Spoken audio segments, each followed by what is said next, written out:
Binafsha shu'lasi. Ikkinchi kitob. Usoma Muslim. 11-qism. Mingta yopiq eshik, bitta ochiq tuynuk. Fabrika yonib, kul bo'ldi. Bu gapni eshitgan Rozining birdan boshi aylanib, oyoqlaridan mador ketdi. Ko'ngli aynib, o'tirib qoldi. Narigi tarafda advokat Xozim gapirishda davom etardi. Janob Rozi, eshityapsizmi? Fabrika. Rozi peshonasidan terni artib, Xozimning gapini bo'ldi. Ha, eshityapman. Juda katta yong'in bo'pti. Men eshitishim bilan yetib keldim. Fabrika kuyib, kul bo'libdi. O't o'chiruvchilarning qo'ldan hech narsa kelmabdi. Lekin bir narsa aniq. Fabrikaga kimdir o't qo'ygan. Jinoiy ish ochib, tergov boshlashibdi. Hech kimga zarar yetmabdimi? Yo'q, Xudoga shukr. Yong'in boshlangan zahoti hamma tashqariga chiqib ulguribdi. Janob Rozi, balki xabaringiz bordir, fabrika to'liq sug'urta qilingan edi. Men kerakli hujjatlarni ko'taraman. Sug'urta kompaniyasi kattagina mablag' to'lab beradi. Hech kimga hech narsa qilmagan bo'lsa bo'ldi. Mayli, yangilik bo'lsa qo'ng'iroq qilarsiz.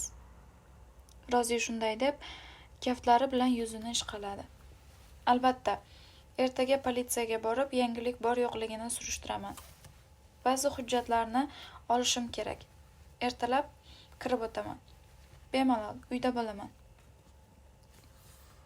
Kelishilganidek, Xozim ertalab yetib keldi. Rozi bilan salomlashgach, tez-tez gapirdi. Kechasi tergovchi bilan tanishdim. Fabrikaga kimdir atayin o't qo'ygan deyishyapti. Tergovchilarning bunga deyarli ishonchi komil, lekin yong'in xavfsizligi xizmatining xulosasini kutib turishibdi ekan. Gumondorlar bor ekanmi? Mendan ham so'rashdi. Janob Molikni aytaymikan deb rosa ikkilandim. Chunki Molik bir necha kun oldin ishdan haydalgan. Buning ustiga merosdan ham mahrum bo'lgan. Hamma belgilar fabrikaga aynan Molik o't qo'yganiga ishora qilyapti, lekin nima lekin? Masalan, men ham undan shubha qilyapman, dedi Rozi advokatning gapini bo'lib. Vaziyat sal oydinlashaversin, tergovchilarga uni ham aytamiz. Aytishga aytarmiz, lekin shu bilan fabrika qayta tiklanib qoladimi?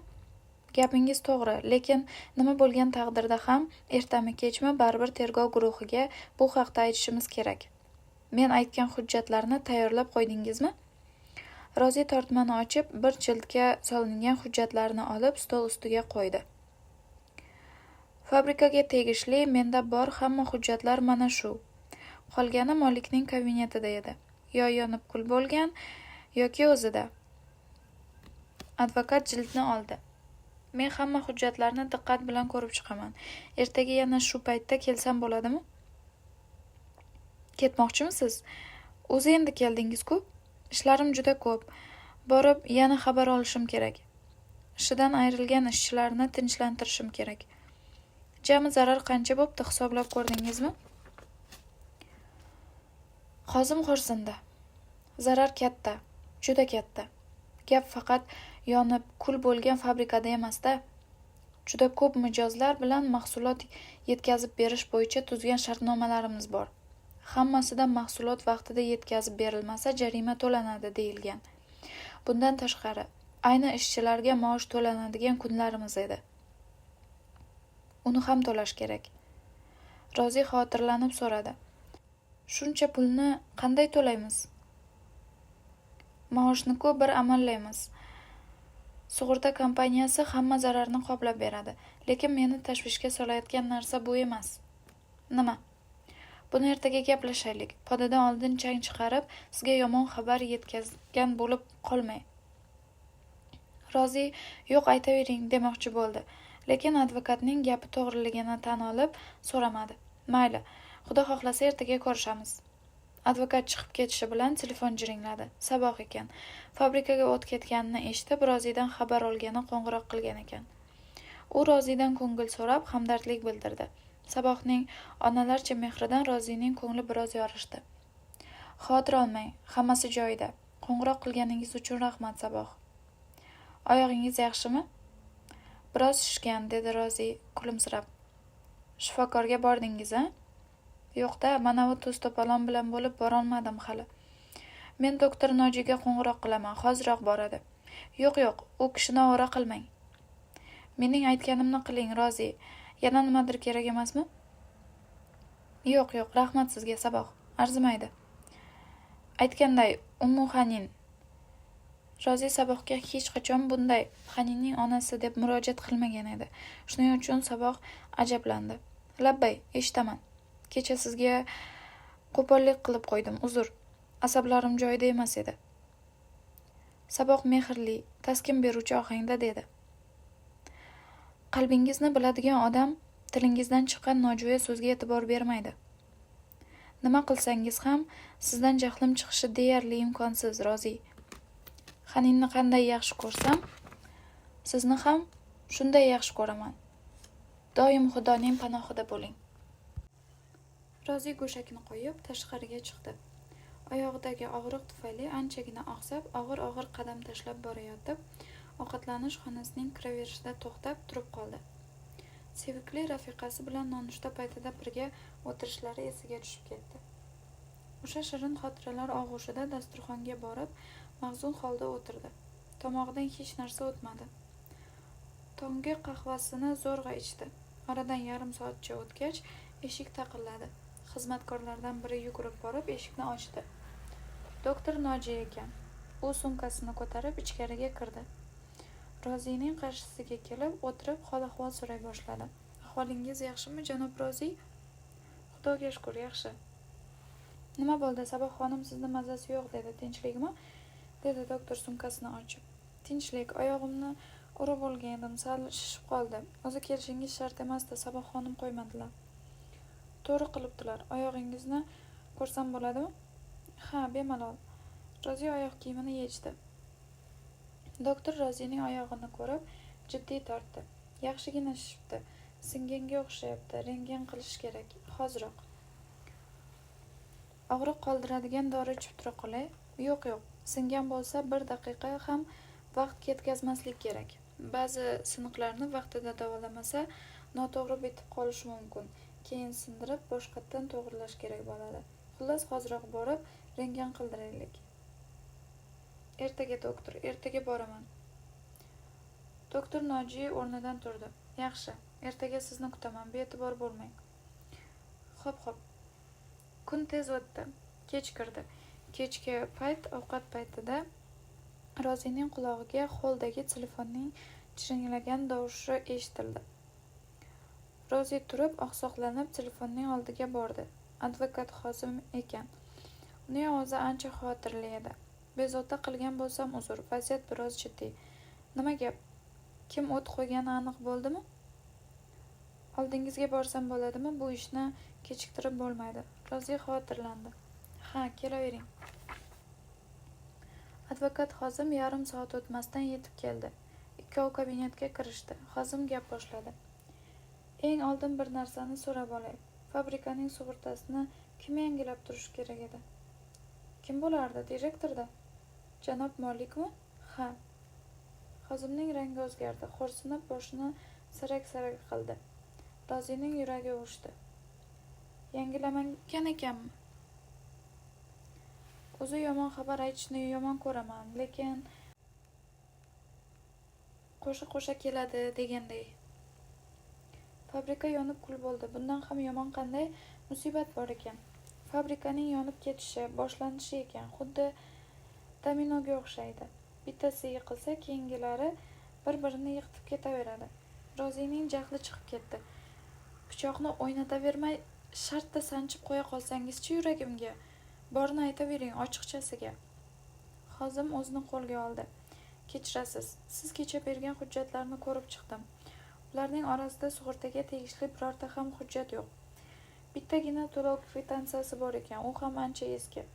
Shundan keyin sug'urta kompaniyasining o'ziga borib, ulardan asl shartnomani so'rasam, sug'urta uchun bir necha oydan beri pul to'lanmaganini aytishdi.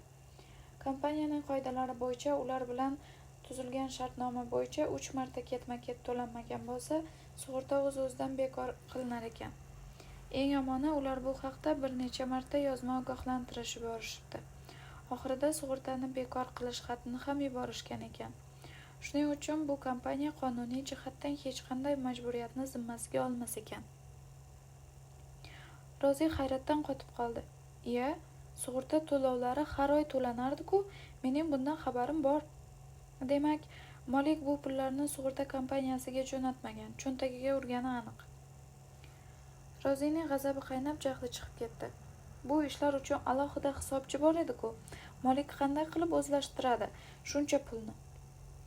Men o'sha hisobchi bilan bog'landim. Malik undan ko'plab vakolatlarni, jumladan sug'urta to'lovlarini to'lash vakolatini ham olib qo'ygan ekan.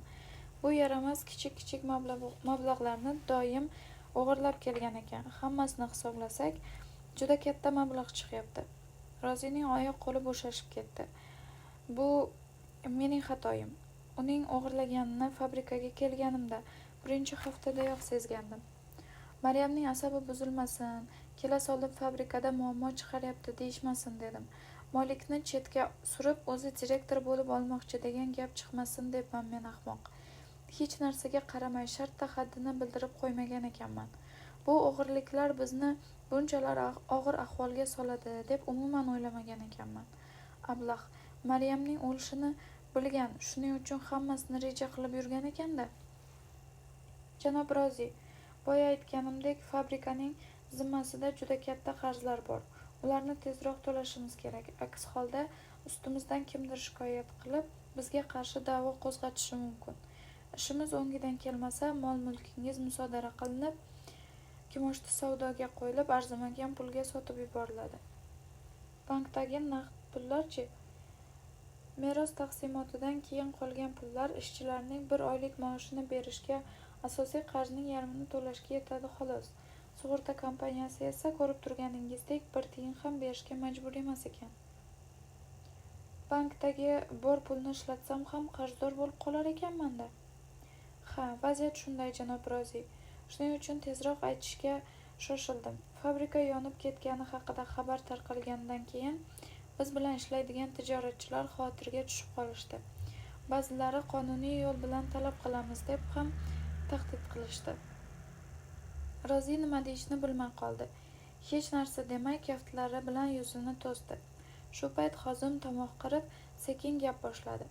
Janob Rozi, bu vaziyatdan chiqish uchun, hech bo'lmaganda yengillatish uchun birgina yechim bor. Qanaqa yechim?